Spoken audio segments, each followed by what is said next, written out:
tiene valor anulado? Sí, no la distancia objetivo porque no está cargado todavía la de Semanas intensas para los responsables de líneas, técnicos y maquinistas de ferrocarrils de la Generalitat Valenciana. La nueva línea 9 es su objetivo. A menos de un mes de su puesta en marcha, el trayecto que unirá Ribarroja y la estación de Xàtiva en 32 minutos vive días de intensas pruebas y de formación del personal. Esta es la segunda fase de formación. La primera la iniciamos en noviembre y era una fase meramente teórica, en la cual explicamos a los maquinistas la disposición de las señales, el número de vías de las estaciones, los enclavamientos ferroviarios, y faltaba la parte práctica, que es la que estamos haciendo ahora. Esta parte la empezamos el miércoles y tenemos previsto terminarla a finales de febrero.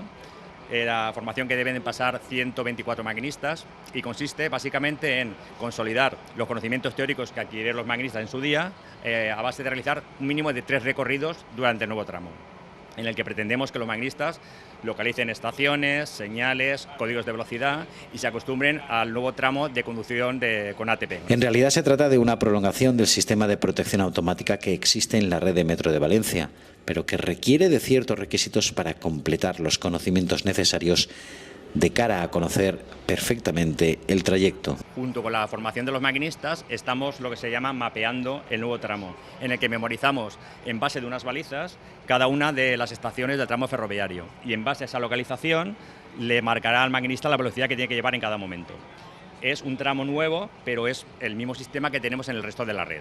La velocidad máxima a la que se puede circular es de 80 km por hora, pero las diferentes limitaciones, como el paso de andén, hacen que el sistema avise al maquinista de las necesarias reducciones. Se trata de una conexión que partirá desde la estación de Alboraya-Peris-Aragó, en el trazado actual en dirección al aeropuerto, girará hacia la estación de Rosas y de ahí continuará hasta Ribarroja.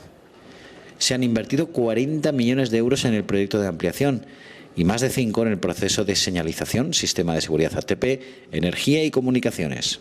Esta conexión se ofrecerá en servicio ordinario con una frecuencia de 30 minutos, en servicio intermedio y festivos cada 40.